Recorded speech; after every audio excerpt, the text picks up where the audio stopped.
Okay, so this is the ninth session in our Bhāratiya Charitra series. Today I invited some additional people because Chhandas is directly related to Sanskritam that we also, some of us are trying to learn and speak. So I thought it will directly connect. So today's session is not a prerequisite. I'm trying to approach this from the assumption that everyone learns this together. And I would request if you have maybe paper, pen, keep it ready because I'll be asking you questions also to ensure that you have understood and you are able to identify the chandas in the future. Okay, so let's start with the Mangalacharanam. नमस्ते शारदे देवी काश्मीरपुरवासिनी त्वामहं प्रार्थये नित्यं विद्यादानं च देहि मे. Okay, so some of us have previously already seen there is Ashtadasha Vidyasthanas. So of those, what we are covering today, which is Chhandas, comes under the 6 Vedāngas. So it is one of the Vedāngas. And according to Prashna Marga, Chhandas is the feet of the Vedas. So basically, Vedānga literally means, if you imagine Veda to be like a body, then each Anga corresponds to one of the Shastras. So you have Kalpa, Vyakaranam, Niruktam, Shiksha, Jyotisham, Chhandas. So of those, Chhandas is the feet. And we already saw, some of us already saw in the previous session, in the Purusha Sukta, the Purusha is again conveyed like in a pie chart manner as a metaphor. Every community is part of that Purusha. So obviously each Anga corresponds to different communities. So of that, the Shudras are the feet. So now what is typically done is they try to do this propaganda that, oh look, they have oppressed you, they have made you feet. But today we will see in the Vedangas, the Chhandas is the feet, but you will see how important Chhandas is. Chhandas is the foundation of how you will chant, how you can even read, how you will even write kavya. Everything, the foundation is in Chhandas. Of course, Vyakaran is also important. Actually, everything is important. And that's why I'm again bringing that example back. Just because in a Purusha, something is the feet, something has to be the feet because you're using the body as a metaphor. So today we will see how important Chhandas is. So before that, let's first get some lakshanas. So as we know, lakshanas are definitions. So a sutra has the following lakshana. So this is how you can remember it. Alpaksharam asandigdham saravat vishwato mukham astobham anavadyam cha sutram sutravido viduhu. So there are 6 qualities in a sutra. It should be alpaksharam. It should be brief. We're using minimum akshara possible. It should be asandigdham. It should be clear. So it shouldn't be ambiguous. After reading the sutra, it shouldn't convey some incorrect message because you tried to reduce the aksharas. Saravat. It should have a deeper and more philosophical meaning. So just because you read 3 lines doesn't mean that is the only meaning. You should require a bhashyam where you get more explanation, more philosophical thought. That kind of level of depth of information should be in it. Vishwato mukham. It can have more than one meaning. So that's why you will have the same sutra being interpreted differently by different darshanas or so on and so forth. Then you have astobham. It should not contain meaningless words. Again, think of it from the perspective. Sutra is conveying vast amount of information encrypted into a smaller line. So it's before there were computers, this is how large amounts of information was being transferred orally in the form of sutras. So that means you should frame your mantras in such a way that it is as effective as possible. Then anavadhyam. It should have meaning put forward that is true. So it should not convey something which is unritam, which is something which is false. So it should only convey the truth. Okay, so this is Sutra Lakshanam. Now, associated with the Sutra or associated even with the Vedas, for example, you will find there are a number of additional works. So one is Bhashyam. So elaboration or exposition of a sutra is the Bhashyam. So that's why you have Shankara Bhashyam. What is that? That is Shankaracharya has gone through all the various Vedic material, all the various Shastras, and he has written his commentary. In English, we call it commentary. In the traditional approach, you will call it Bhashyam. Okay. So, for example, if today Ashwinji he goes through the material and he's like, no, I'm a Sanskrit scholar, or I've become a Pandit now and I have a different take. He can write his Bhashyam. So it will be called Ashwina Bhashyam or whatever. So then people can then again comment on his Bhashyam's Bhashyam. And how will they comment on his Bhashyam's Bhashyam? They will write a Vritti or a Vartika or a Tippani.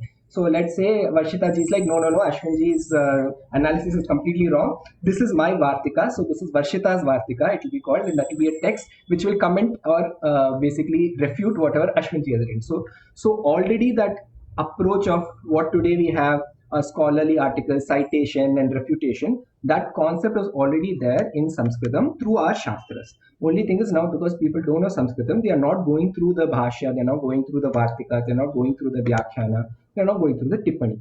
So what are these different terms? Tippani is something very short. So it's like a, let's say I have what in English they call elevator pitch. So a Tippani is like, okay, explain this to me in just 10 seconds. I don't have much attention span. So that will become your Tippani. Vyakhyana is a slightly more level of detail of a sutra, and Vartika is your critical analysis of the sutra. Okay, and Vritti is a short and crisp explanation. So just like you have like a para-based or an essay-based response, like that, there are different classifications. So now in terms of sutras, you have different Vedangas and Darshanas which have utilized sutras. So today our topic is Chhandas. So you should know that Pingala Maharshi has written Chhandas Sutras. Okay, and they form the basis of a lot of mathematical work as well as musical work. And then likewise the under Vedanga, which is Baudhayana Shulba Sutra, you have, which is under Kalpa, you have all the geometry, what we now call trigonometry, which was already in use earlier. Panini's Vyakhyana Sutras. So this, sorry, not Vyakhyana, Vyakarana Sutras. So that would be Vyakarana. Then you have Karnada's Vaisheshika Sutra. So this is the Darshana. Then you have Patanjali's Yoga Sutra. This is again a Darshana. Then you have Jaimini Mimamsa Sutra. This is again a Darshana. So you have different sutras. So the thing with sutras is, if you just read it without a guru, you'll struggle, because as we saw earlier, it's supposed to be Alpakshara and conveying multiple meanings. So unless you are reading it along with the Bhashya, along with the Vartika, or along with the under guidance of a guru, you'll find it difficult. Now we mentioned Vyakhyana. So Vyakhyana also has a Lakshana. Padachhedaha Padarthokti Vigraha Vakya Yojana Akshepasya Samadhanam Vyakhyanam Panchalakshanam. So Sutra had 6 Lakshanas. Vyakhyana has 5. So it is Padachheda. So right now, as you can see, I've already done the Padachheda, but if you see original text, everything will be together. It will be very difficult to know where the word is ending, where the next is starting. So that typically where your Sandhi and all your other knowledge of Vyakarana comes into play, so you know where to break. Another way you'll know how to break is Chhandas. So when you know the Chhandas, you will know automatically where you need to pause, where you need to break. So then the word also will split accordingly. Okay. So in the Vyakhyana, it will help a person understand, okay, this is how you split the particular sutra. Identification, deduction of words from the sentence of the Mula Grantha. Padarthokti, the words what are used, explanation of those words. Vigraha, illustration of splitting of compound words in the Mula Grantha. Vakya Yojana, illustration of the interrelationship between the words used. Akshepasya Samadhanam, raising objections and doubts of its solution. So like basically a critical commentary. So now let's get into Chhandas. So Chhandas, you might have heard words like Gayatri, Ushnik, Anushtup, Brihati, Pankti, Trishtup, Jagati, Chandamsi, Agni, Vayu, Arka, Vagisha, Varna, Indra, Vishve, Deva, Devata. So, right? So here you have something called Padas, which is nothing but your lines. And Pada is literally your leg also. So there is a metaphor here. So the Gayatri will have 3 Padas. So there are 3 lines in the Gayatri Chhandas, and each line has 8 Aksharas. So why is it called Gayatri Mantra? It's because it meets this criteria. So if you have a mantra which is in the Ushnik Chhandas, then you can call it the Ushnik Mantra, right? So Ushnik has 3 lines, and again 8 Akshara, and then 12 Aksharas. Anushtup, which is the most common, if you read Mahabharata, Ramayana, Anushtup will frequently come. So Anushtup is easy to sing. See, not everyone can sing very well, but Anushtup is something which is simple, anyone can follow. So therefore, a lot of the itihasas, all the important texts have been put in Anushtup on purpose, because not everyone has a musical capability, right? But everyone should be able to at least follow along. So in Anushtup, there are 4 padas, 4 lines, and you have 8 akshara in each. So next time notice a mantra which is in Anushtup Chhandas, you will notice that this is the pattern. Okay. So now what we call Chhandas in our Bharatiya tradition, in English it's called meters, but Chhandas is much more complex than the English meter system. Of course, it is essentially referring to the same knowledge. Okay. So the Chanda Shastra of Pingala is recognized as the oldest text on this topic of metrics or Chandas. In Sanskrit, a metrical unit is a pada or a foot. Depending upon the number of akshara in the pada, you have different Chandas. Okay. Now, knowledge of Chandas has been important for composing Smriti, Sahitya, and even played an important role in Kavya, which is poetry. Okay. So this is a little bit in Sanskritam, but essentially it is conveying the same. Yes, Nishita Moday. Hari Om. Uh, Here in the previous slide, it was given as Anuštub. Is it Anuštub or Anuštub? P or B? I would say B. Where did I say? Have I put B? Anuštub. Anushtup. Okay, I thought it is Anuštub because in a lot of even when we take Vishnu Sahasranama and all, it is said Anuštup. P It's possible because of Vyakarana that variation is coming, but Anushtup is is what the proper one. it is. Okay, धन्यवादः. Ahladayati iti chandaha Pingala Naga Maharshi Pranitam. So, according to tradition, Pingala is supposed to be a Naga. So, again, if you hear all this thing that, we are defeating or harassing Nagas and all the stories, not true. Pingala is a Naga Rishi. Even Patanjali, in fact, if you see his depictions, it is with in the form of a Naga. So, Chanda Sutram Vaidika Laukika Chandasam लक्षणादीन् ज्ञापयति भाष्यादि भाष्यादयितुम् एतत् वेदांगत्वं भजते. So Chandas is used in both Vedic Sanskritam and classical Sanskritam. Okay. आहत्य अष्टौ अध्यायाः वर्तन्ते. प्रथमाध्यायम् आरभ्य चतुर्थाध्यायस्य सप्तमसूत्रपर्यन्तं वैदिकछन्दसां निरूपणं विद्यते. So there are totally 8 adhyayas. Okay. Out of which the Prathama Adhyaya Arabhya, starting from that all the way to the 4th Adhyaya.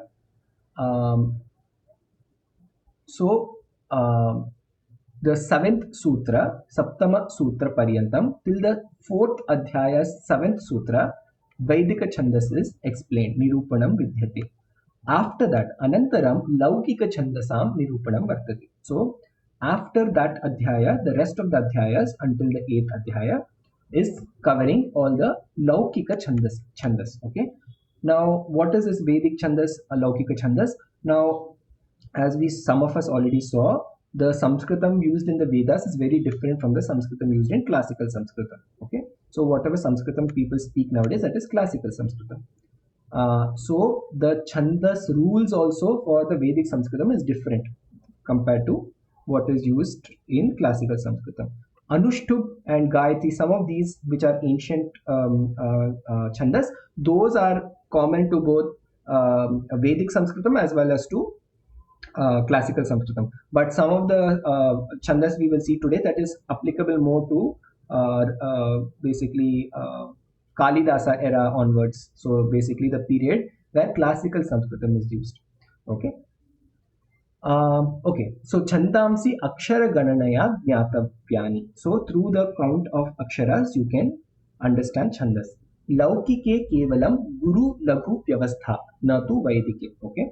So in the Laukika Chandas, Guru and Laghu is the basis of identifying your Chandas. Okay. But in Vedic, it's much more complicated. Today, we will not focus too much on the Vedic, but we will touch upon the overall basic concepts. So now, the first written record of binary numeral system comes from Pingala Maharshi. Okay. So the sutras say there are 2 types of syllabus, combine them and combine again as 3 terms. So it says Dikwav Glav. So we saw, right, Sutra, what is the Lakshana? It has to be very, very Alpakshara, it has to but convey a lot of meaning. So Dvikav Glav. If you just see this, it's very easy to remember, but it's actually forming the basis. These three sentences together are explaining combinatrix, binary numeral system. Just imagine. So it's saying Dvikau which means there are two types of syllabus, Laghu Guru, combine them and then combine them again as three terms, Mishraucha, Prithagla, Mishraha. Okay. So essentially what this becomes is, this becomes 2 to the power n, number of word possibilities for an n letter word. It is the basis of the binomial theorem, Pascal triangle, and even Fibonacci series. Everything can be derived just from these three. Okay. So of course the credit goes to Pascal, the credit goes to Fibonacci, but Pingala Maharshi has already explained all this through his sutras. He has created a Meru Prastara, which essentially creates that pyramid of numbers, which essentially turns into Fibonacci series, which turns into Pascal triangle, everything. Okay, so now let's look at Akshara Chhandas. Okay, so in Maharshi Panini's Ashtadhyaya, which is the basis of the Vyakarana Vedānga, though we are not covering Vyakarana today, he defines Laghu as Hrisvam Laghu. Okay, so it means a short syllabus is called Laghu. Okay, which means, let's say for example, Gu. Gu is a Laghu. Okay, it's not a Dirgha Swar. Okay. So the vowel that is measured in one matra is called Laghu by this sutra. Guru is given in the next sutra as Sangyoge Guru Athava Dirghamcha. So Sangyoge Guru Dirghamcha. So either it is a Dirgha Swara associated with it, which is why it is a Guru, or there is a Samyoga. Okay. So what it means is a short vowel becomes Guru when it is followed by a conjunct consonant. So let's take the example here below, Krishna. Okay, Krishna.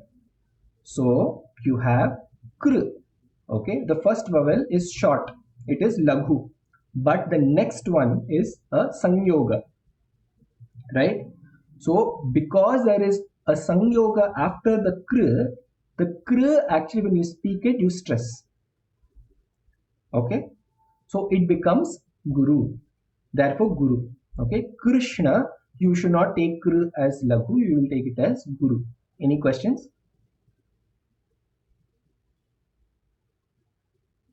Okay, so the Dirgha vowel is measured in 2 matras. Okay, a short vowel also becomes Guru when a conjunct consonant follows it. This is because of the conjunction. More stress is applied to the short vowel, resulting in requirement of more time to produce the syllable. Okay, so let's take Hari. So Rahul Mode, is her Laghu or Guru? Her is Laghu. And Re? Oh, Laghu. Yes. So it is Laghu Laghu. Okay. But if you take Gauri, okay, Nidhi ji, what would it be? Answers also here, but what would it be?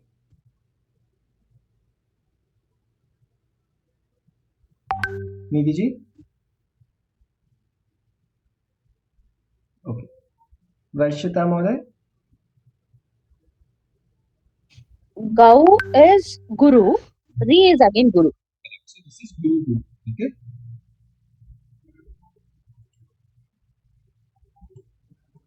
So now I would request you all to, if you have paper pen, please write this down because this is going to be relevant. I'm going to ask questions when we come across certain stanzas. Write this down. There are Ashtaganas, okay? So Ya Gana is Laghu Guru Guru, Ra Gana is Guru Laghu Guru, Ta Gana is Guru Guru Laghu, Na Gana is Laghu Laghu Laghu, Bha Gana is Guru Laghu Laghu, Ja Gana is Laghu Guru Laghu, Sa Gana is Laghu Laghu Guru, Ma Gana is Guru Guru Guru. Okay. Now there is a way you can represent this. You can put either a horizontal dash for Guru, and you can put an S for Laghu, or some people what they do is they put a vertical line for Laghu and they put a U for Guru, if I'm not wrong. Okay, so what I said it I guess it's ulta. U is Laghu and horizontal is Guru. So I said it ulta, sorry. So you can, whatever it is, you can follow that consistently. So I follow dash for Guru and I follow U for Laghu. Okay. So Yeah, essentially, if you follow that, what you'll see is actually this is following a combinatrix pattern. You're forming all the combinations possible in a 3 matrix. Okay, so whatever combinations are possible, so actually permutation, not combination, whatever permutations are possible with a Laghu and Guru, you have created that. Okay, so if to make it easier for you, for Laghu put a U, and then for Guru you put a log dash. Okay, and then in that way just create the table. So I will continue. So Vishama Padaha means Ekah Padah Guru Bhavati Ekah Laghu. So let's say in a rhyme or in a kavya, you say it has Vishama Padaha, which means odd. Okay, so that means one will have Guru, one will have um, Laghu. Okay, then essentially you can say Chhandah, which is Chhandas, has two types: Dvividham, Vrittam, Jatihi. Okay, so in Vrittam, it is Akshara Chhandas basically. Okay, Vritte Akshara Chhandah Bhavati, Jatau Matra Chhandah Bhavati. Now we will not go into Matra Chhandas too much in today's session because it will become too complex. Akshar Chandas itself, I think, for all of you who are getting introduced first time, it will be quite maybe new. So let's stick to that. I'll only briefly introduce it. So Vishama Vrittani Santi Yatra Chatushu Chatushuhu Api Padeshu Bhinna Ritya Vinyasah Bhavati. So Vishama Vrittani means everything is uneven. So it's not like everything is Laghu, Laghu, Laghu, everything is Guru, Guru, Guru. No. It is in all four padas, there is a Bhinna Ritya Vinyasa. Okay. But if you say in English, there is the meter which is A meter. So let's say in the rhyme scheme, everything will have the same meter. Okay. Then it is A. Okay. That is in the equivalent would be in Sanskritam Samavrittani. Sama is equal. In English, in rhyme scheme, there is something called AB. In that, the rhyme scheme will alternate every 2 lines. Okay, so that becomes in the Sanskritam Chandas approach, it becomes Ardha Samavrittani, Ardha, half. Okay, then I already mentioned the Laghu Aksharasya Chinha. So stick to one, whichever is convenient for you. So for Laghu, make the U. For Guru, make a horizontal dash. Okay. You will find some places they follow slightly different symbols like the S and all that, but stick to one. Okay. So as we already saw, the Hrisva Swaraha examples, Udaharanas are Ka, Gi, Pu, Dhr. Okay. All these are Laghus. All the Gurus are Ka, Ni, Bhi, Tr, Ne, Jai, Ro, How. Okay. All the O's, the A's, the Ows, the I's. Okay. The Rikaranta Dhirgas. Okay. All those are the Gurus.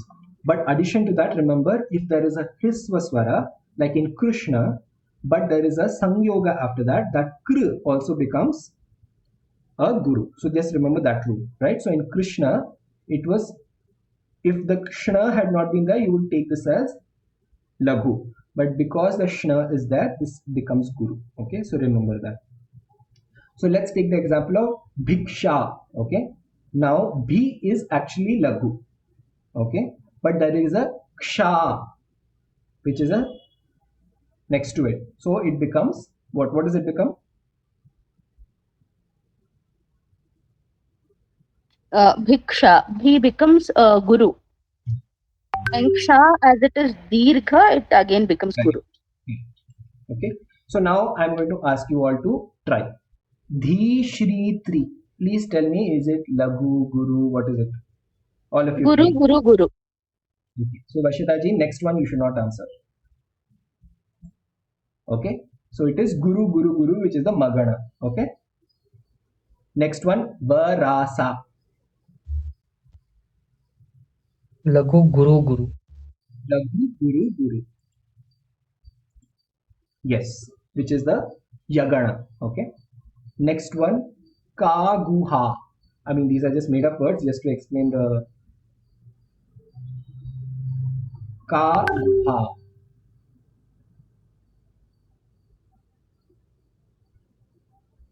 Ashwinji, you want to try? Ragana. Ragana. Very good. Okay. Nidhi ji, are you there? Are you there? Okay, someone try. Vasudha.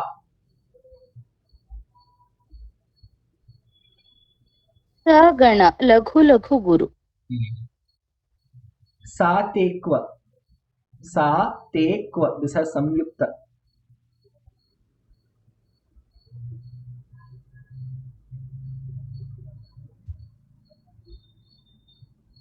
Magana, Guru Guru. Oh, Why? It is Sa, which is Guru, then Te, which is also Guru, and then you have the Kwa, which is Laghu. Okay? There in Bhiksha, because the Sha had a R to it, therefore it was Guru. See, the Samyukta is always Laghu, but it causes the previous one to become Guru. Okay? Next one, Kadasa.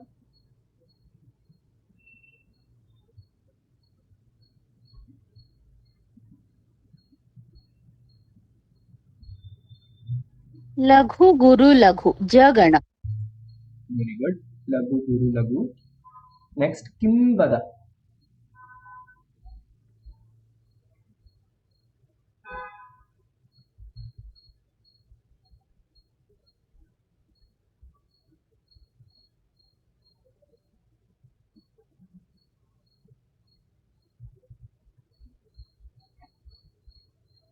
Okay. Kimvada is Laghu Guru Laghu. Sorry. Guru Laghu Laghu. Bhagana.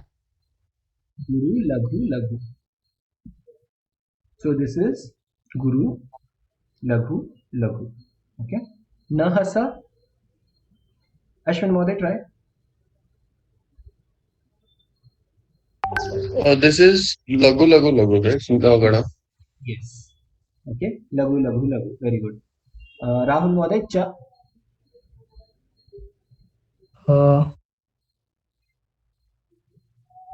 Laghu. Yes. And then Okay. Kim is Guru. Okay.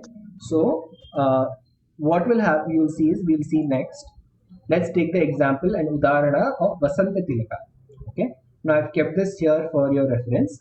See how, yes, Ashwin. Mahodaya, can you come back to the last Yes. previous slide, please? What are these Lagana and Gagana? So that's why I came here. So if you see here, Okay. in Vasanta Tilaka, you have the Tagana, you have the Bhagana, you have the Jagana, but sometimes the Chhandas will extend without ending in a perfect Gana. See, a Gana requires three, right? So Bha, Jaga, so you have Laghu, Guru, Laghu. But your Chhandas, your stanza, your mantra is extending beyond. It's not completing. You just have Gau and Ga. You don't have one more. If you had one more, you could have finished the Gana. But you are not able to finish the Gana. So how you will say it is, you will say Vasanta Tilaka is Ta, Bha, Ja, Ga, Gaga. What is that Gaga? That is Guru, Guru. So because you are not able to finish the Gana, you just add the Akshara classification as it is, the Vinyasa as it is. Make sense? So therefore, not everything will end perfectly in a Gana. Avagatam Mahodaya. So let's take Ukta Vasanta Tilaka. Okay, Vasanta Tilaka is the name of the Chhandas. And again, I will show you how the same Chhandas can be sung in different ways. So I'll just give you two examples so that you also understand. All of us know Suprabhatam, no? Kausalya, Supraja. We know that MS Subbulakshmi has made it famous. Okay. So now let's first understand how the Lakshana works. The way the Lakshana works is so beautiful. They will create a phrase like this, which itself will tell you how to sing it. Okay. So for Vasanta Tilaka, if you say, how should you sing Vasanta Tilaka? The answer will be Ukta Vasanta Tilaka Tabaja Jagauga. Ukta Vasanta Tilaka Tabaja Jagauga.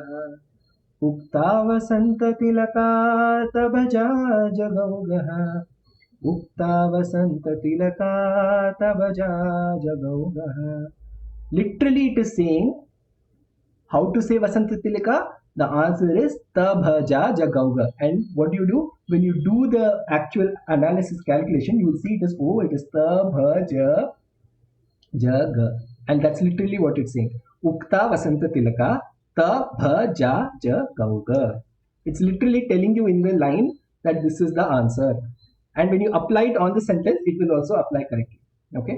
And the way I sang it, you can now apply to anything else. So now this is from Brihad Jatakam, what you see on top. So let's apply it. If you apply the akshara, if you do the calculation, you will see the ragana, all the ganas will match. Okay, so I'm already telling you it's Vasanta Tilaka. You can verify after the session. You can check the matsya, or you put the lagu guru guru, and then you see whether it is taba jagaga. Okay, now I'm telling you it's Vasanta Tilaka, so I'll now sing it. So you saw how I saw Ukta Vasanta Tilaka, right? So the same one I will apply to this Brihad Jatakam now. Matsyau ghatim mithunam sagadam savinam chapi naroshva jhagano makaro mृगस्य तौली सस्य दहना नवगा च कन्या शेषा स्वनाम sadrisha स्वचराश्च survey. See, now if you don't know Chhandas, you will see the text and you will be reading it, but actually you can sing everything. So Sanskritam is a musical language, it's a mathematical language, it's multiple things. You can actually sing everything. So when you know this is Vasanta Tilaka, you can actually sing it like this. But this is not the only way you can sing. So as I mentioned, Suprabhatam, right? So let's take Kalidasa's Raghuvamsha Sarga 5, where basically this particular verse comes to wake up Aja. Okay, so let's sing it the way the Suprabhatam song is sung. रात्रिर्गतां मतिमतां वरमुञ्चरशय्यां धात्रा द्विधैव ननु दूर्जगतो विभक्ता तामेकस्तत्त्व विभर्ति गुरुविन् तामेकतस्तव विभीति गुरुर्विन् विनिद्रस् तस्या भवान परधुर्य पदावलम्बी. See, that same one which you have associated with a different shloka is applicable here because it is Vasanta Tilaka. Okay. Now that means if I could sing it like this for Kalidasa's verse, which means the one that I sang above should also apply. So let's try. Matsyau ghati nrimithunam sagadam savinam chapi naroshva jaghano makaro mृगस्य तौली सस्य दहना प्लवगा च कन्या शेषा swanama sadrisha swachara cha sarve. The same thing can be applied. So again, if one type of singing the Chhandas is difficult for you, you can look for a different way. The same Chhandas can be sung differently. So this is how you can sing Vasanta Tilaka. It is quite popular. You will come across it very often. So next time, notice the aksharas, count it, see if it is a Vasanta Tilaka, and you know how to sing it. You can sing it the Suprabhatam way, you can sing it any other way. Okay. Shall I go ahead? Kopi Prashna?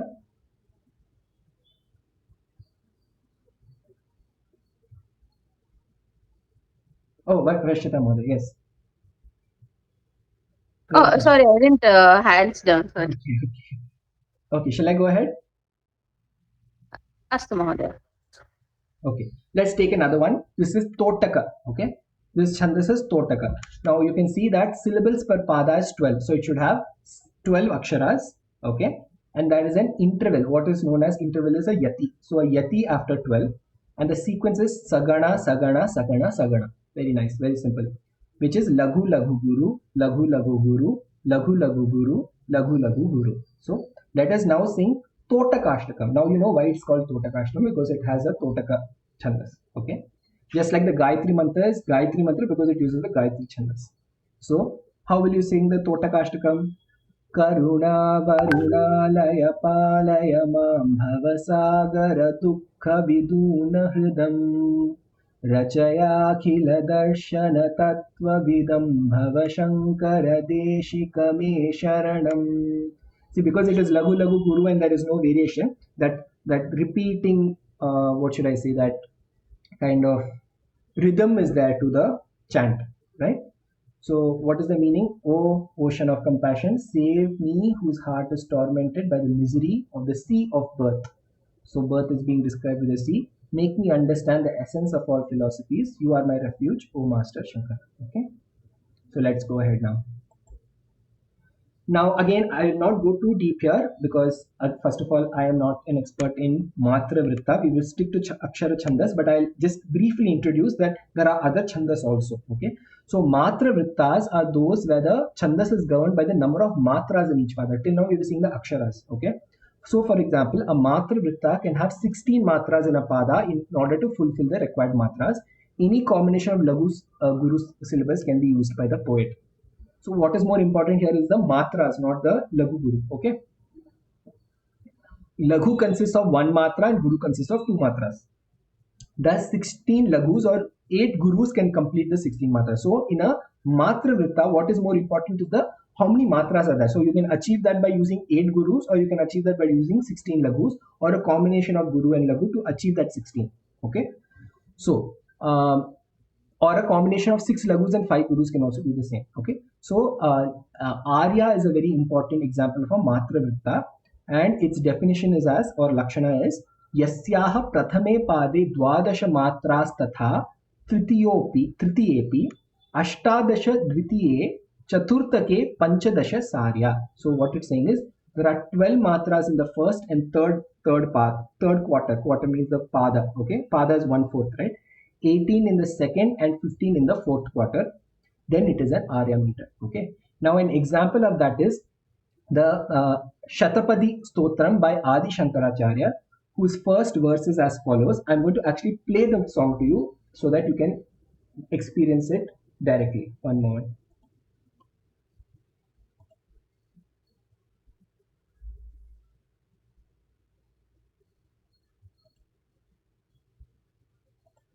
Let me know once you can.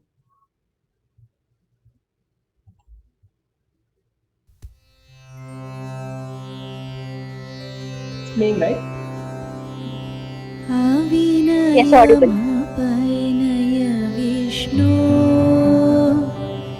Damaya Mana Shamaya Vishaya Mriga Trishna Bhutadayam Vistaraya Taraya Samsara Sagarataha. And I don't want to moderate, but I'll share the link. But essentially the idea was this is the Arya Vritta. Okay, this is an example of Arya Vritta. Here the Aksharas were not important. The total number of matras, we saw the rule, right? That had to be met. And based on that, it has been made. Now let's go back.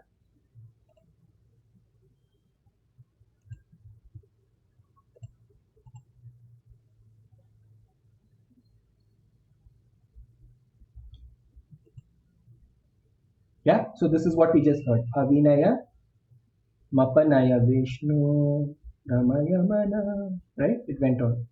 So what was the thing? Just check if this will meet this criteria which has been defined here. Okay. So let's go back now. So now we have variants of Arya Vritta forming a family of Arya, which have Giti, Udgiti, Upagiti, and Arya Giti. So basically there are variations in the Arya. So if let's say it is 12, 18, 12, 15 across the padas, in terms of the matras here, we are not talking about aksharas here. So it's not 12 aksharas, it's 12 matras, 18 matras, 12 matras, 15 matras. So 4 padas, 4 lines, of which if it follows this, then it is a Arya Matra Vritta. Okay. If it's a Arya but a Giti, Arya Giti basically, then you have 12, 20, 12, 20. Whereas if it's Giti, it is 12, 18, 12, 18, right? Upagiti is 12, 15, 12, 15. Udgiti is 12, 15, 12, 18. So depending upon this, you can create your kavya, you can create your Samskrita devotional bhajan or whatever it is. Yeah. So this is the example of Matra Vritta. Now let's get back to Akshara Chhandas because we will stick to that for today. Yes, Ashwinji. Yeah, so when these gurus were composing the, for example, Shankaracharya ji was composing the Ashtakam or whatever, he followed these, what do you say? Did he follow all these mantras, or can you create your own mantra and then call it as something else? My question is, do you have to be in that framework only, or you can? There is no strict rule. So I think in order to create your own matras, I think you need a different level. Definitely, I'm sure. See, everything someone must have created at some point. So I think once you become like a pandit at a level, you can create. I know many Carnatic musicians also. They create their own Janya ragas. They do all that. So I'm sure it's possible. But at least at an earlier stage, I think it's better we stick to the rules and try to create. If you're trying to create a kavya, for example, you can create it according to the established rules.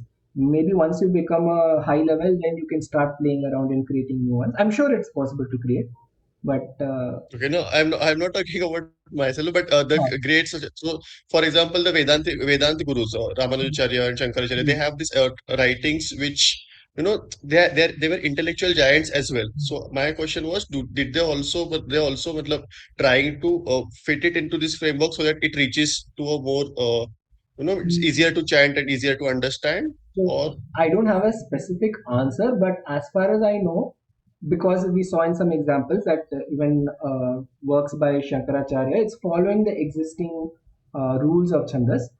So I don't know if he created something, but as far as I know, whatever he has created is according to the classification that I am sharing.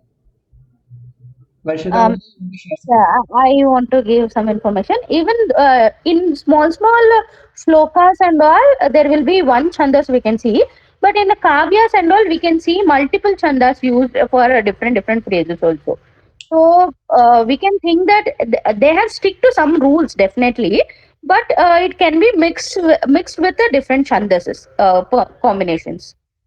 But I think Ashwinji's question is, can he create a new like a rule like 12, 18, 12? Like, can he create a new version? Is what you're asking, right?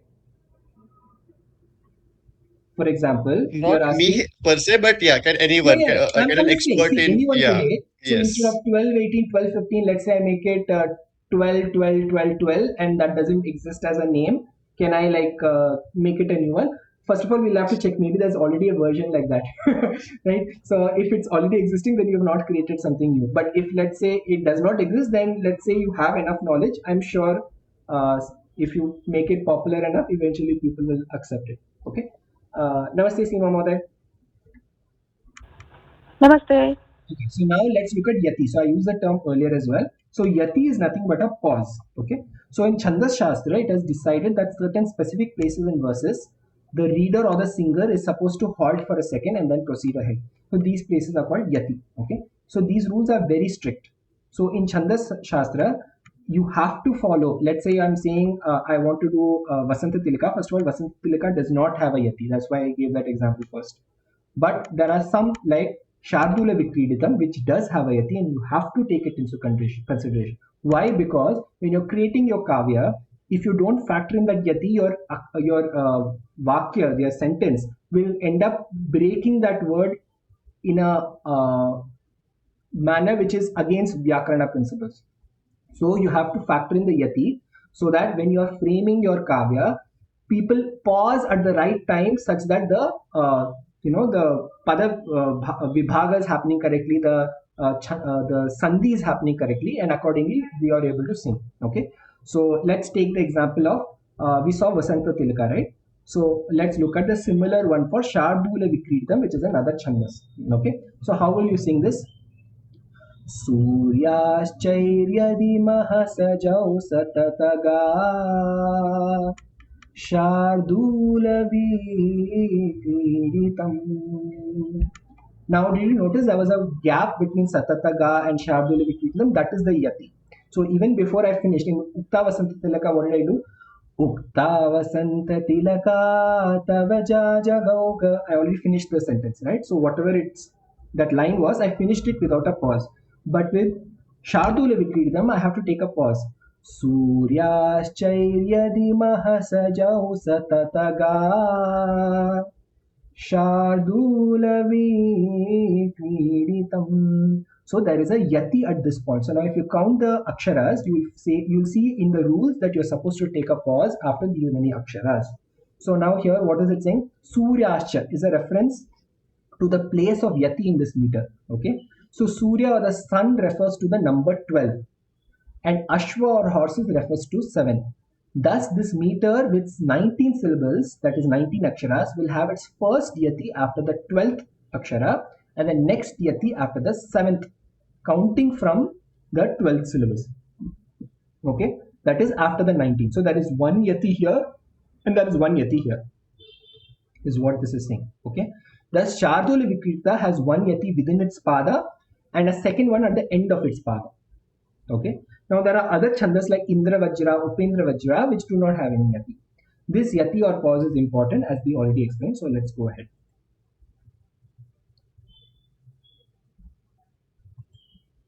Okay, now let's look at Shikharini. Okay, this is another chandas. Again, I've kept the ganas reference for all of you. Now here how it goes: Rasai Chinna Yamanasabhalagah Shikharini Rasairutraischinna Yamanasabhalagah Shikharini. Again, this definition is telling you what is the answer. Yamanasabhala. So you try to apply it on, you try to apply the Laghu Guru on this and you will get your answer. What is the definition of Shikharini? It has hard yatis at 6 at the end of the pada. So at the 6th akshara there is a yati and at the end of the pada there is a yati. Yati possibilities at 12 and 13. So Shikharini may or may not have a yati, a pause at the 12th and 13th akshara. Okay. Now let's sing Bhartrihari's Niti Shatakam. Okay, so you can obviously read Bhartrihari's Niti Shatakam, but let's also sing it according to Shikharini because it follows the Shikharini Chandas. So how does it go?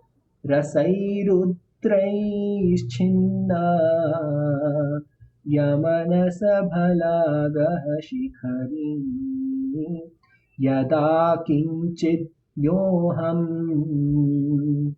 Dvipa iva madandah samabhavam tada sarvajñosmi tyabhavadavaliptam mama manah yada kinchit kinchit buddhajana sakashadavagatam tada murkhosmiti jvara iva mado me vyapagata. So this was Shikharini. Other examples where you can find Shikharini is Saundarya Lahari and Ganga Lahari. Yes, Ashwinji. While saying this, do we break the words or do we read it as it is? So how I do it is, once I know that this is the Chhandas, I actually use that to help me with the Sandhi. So you do the Sandhi to enable you to sing. Okay.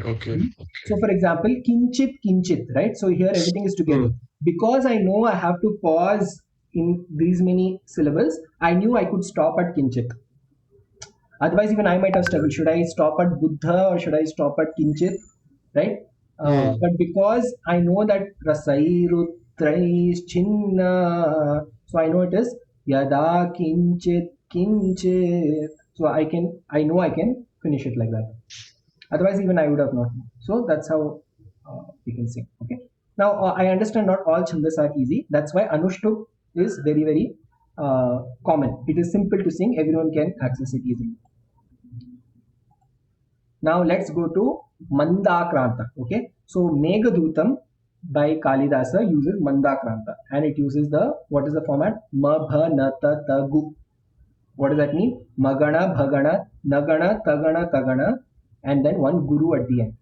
Okay.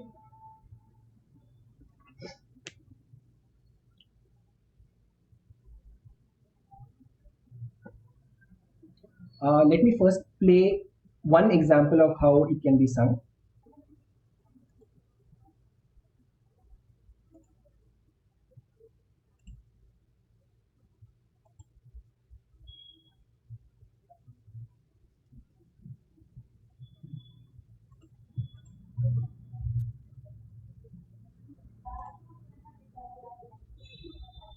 You can. Oh, hold on. It's not playing.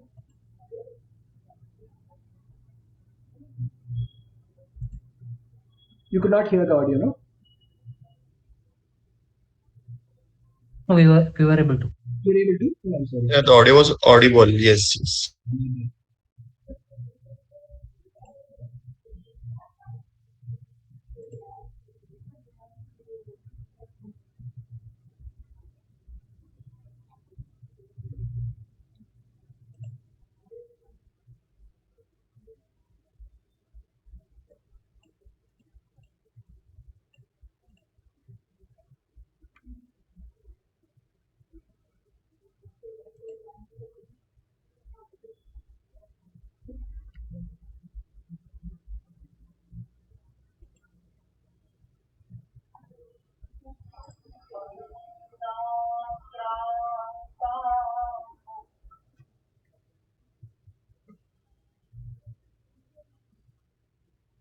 I'll stop.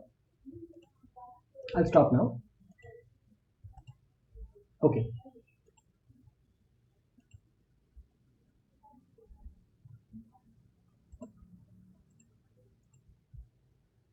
You got a flavor, right? So that was one way of singing it.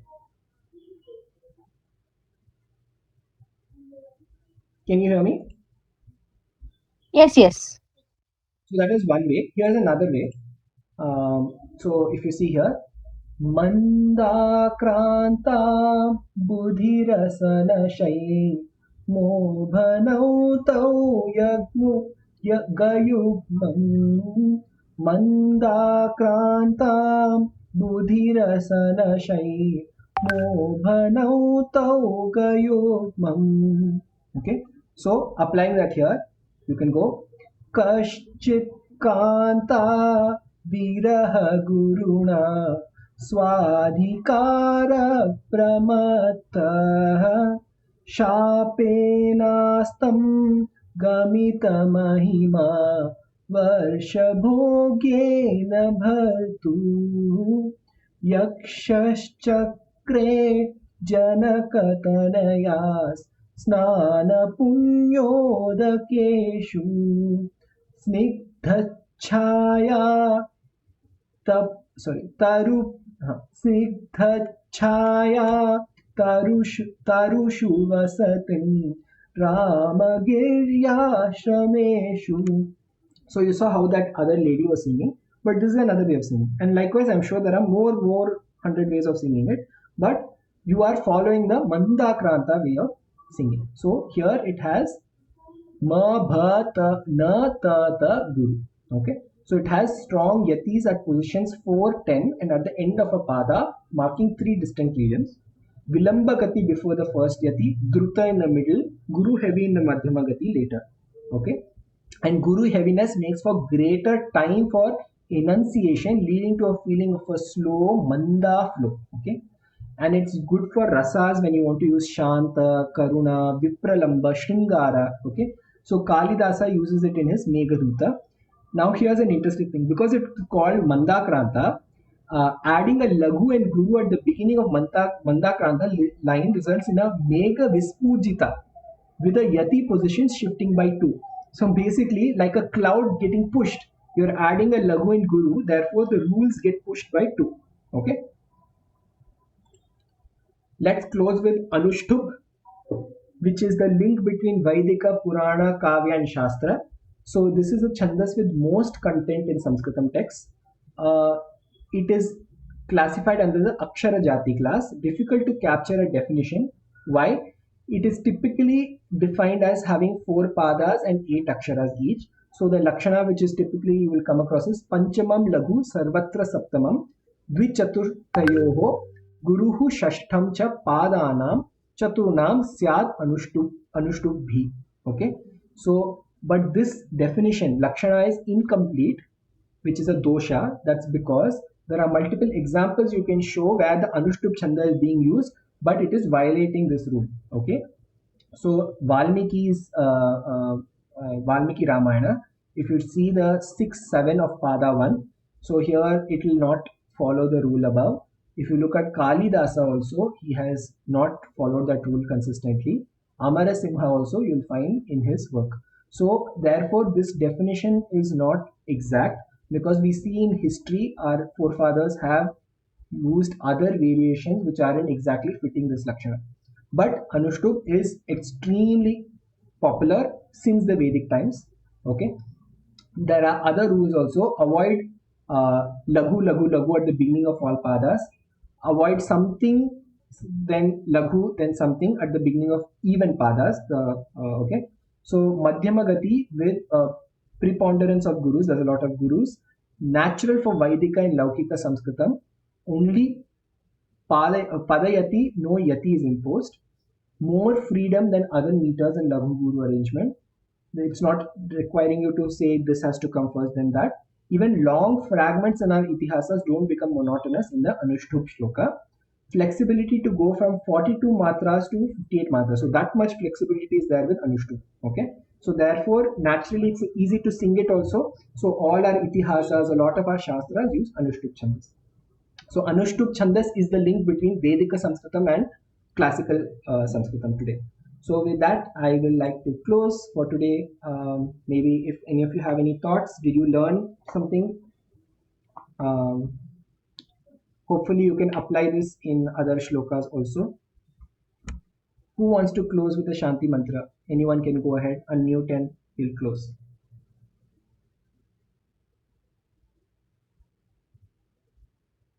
Okay, I will. And it was very beautiful explanation, Mahodaya. Dhanyavadaha. Dhanyavada for inviting me. It was very good one. I'm happy to know that. I will have recorded this session hopefully. So the recording I will share with others as well. Astu. Om